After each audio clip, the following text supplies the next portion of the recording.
வணக்கம் மக்களே, உங்க எல்லாத்தையும் திரும்ப சந்திக்கிறதுல மகிழ்ச்சி. இன்னைக்கு நாம பார்க்க போற தலைப்பு என்னன்னு பாத்தீங்கன்னா, உடல் முழுவதுமே நீல நிறத்துடன் வாழ்ந்த ஒரு குடும்பம். 150 ஆண்டுகள் வரலாறு. நீல நிறத்துடன் வாழ்ந்த நீல நிற தோலுடன் பிறந்த மனிதர்கள். அதற்கான காரணம் என்ன அப்படிங்கிற பற்றி நம்ம இன்னைக்கு தெரிஞ்சுக்க போறோம். 1920ஆம் ஆண்டு கென்பக்ஸ் அப்படிங்கிற ஒரு பகுதியில தொடங்கக்கூடிய வரலாறு தான் இது. இந்த வரலாற்றை தொடங்கி வைக்கிற மார்டின், அதாவது அனாதையாக பெற்றோர்கள் இல்லாம அந்த இடத்துக்கு குடியேறிய ஒரு நபர் அங்க இருக்கிற ஒரு பெண்மணிய திருமணம் செஞ்சுக்கிறாரு. ஆனா அவங்களோட உடம்புல இருந்த பிரச்சனை அவங்களுக்கு தெரியல. அவங்களுக்கு 3 பிள்ளைகள் பிறகுது. அந்த பிள்ளைகள் உடல் முழுவதுமே நீல நிறத்தோடு பிறக்கிறாங்க. இதை பார்த்து அங்கிருந்த மக்கள் இவர்கள் சபிக்கப்பட்டார்கள் அப்படின்னு ஒரு இடத்துல ஒதுக்கி வைக்கிறாங்க. அந்த பகுதி பேரு தான் கென். இந்த பகுதியில அவர்களுடைய குடும்பம் பழுகி பெருகுது. 1960 வரைக்குமே அவங்களோட குடும்பம் இப்படிப்பட்ட நீல நிற குழந்தைகளை கொண்டதாகவே இருக்கு. அவங்களோட குடும்பத்துல அதிக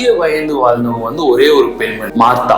அவங்களுக்கு 14 பிள்ளைகள் பிறந்திருக்கு. அதன் பிறகு அந்த நீல நிற உடம்பு அப்படிங்கிறத மட்டும் எடுத்துட்டா அவங்க மற்றபடி எந்த பிரச்சனையும் இல்லாம நல்ல ஒரு சுகத்தோட ஆரோக்கியத்தோட வாழ்ந்திருக்காங்க. 1975ஆம் ஆண்டு ஒரு மருத்துவர் இந்த கதையை கேட்டு அவரோட குடும்பத்தை தேடி கண்டுபிடிக்கிறார். பிறகு ஒரே ஒரு மாத்திரையில அவங்களோட பிரச்சனையும் தீருது. அவர் அதற்கான காரணத்தையும் சொல்றாரு. நம்மளோட உடல்ல சிகப்பு ரத்த செல்கள் ஆக்சிஜனோட ஒன்றி உடவாடினா மட்டும்தான் அந்த சிவப்பு தன்மை இழக்காம இருக்கும். ஆனா இவங்க கொண்டிருக்கிற அந்த ஜீன் இந்த ரத்த செல்கள் ஆக்சிஜனோட எந்த ஒரு செயல்பாடையும் செயல்படுத்திக்க முடியாத அளவு வித்தியாசமானதா காணப்படுது. அதனாலதான் இவங்களுக்கு இப்படிப்பட்ட ஒரு நோய்ங்கிறத விட அந்த செல்லோட இணைப்பு சரியா நடக்காத காரணத்தினால இவங்களோட உடல் பல்வேறு நிறங்கள்ல இருந்திருக்கு.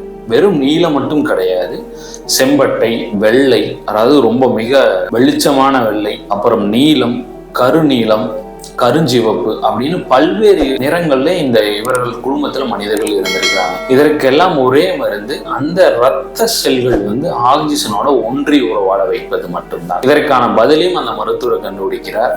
இவர்கள் குடும்பத்துல 1983ஆம் ஆண்டு முதல் இயல்பான குழந்தையாக ஒரு குழந்தை பிறகுது. அதுக்கப்புறம் இந்த குடும்பத்துல இப்படிப்பட்ட ஒரு செயல்பாடு நடக்கவே இல்லை. இப்படிப்பட்ட மனிதர்கள் உங்க வாழ்க்கையில பார்த்திருந்தா கண்டிப்பா நம்மளோட கமெண்ட் செக்ஷன்ல சொல்லுங்க.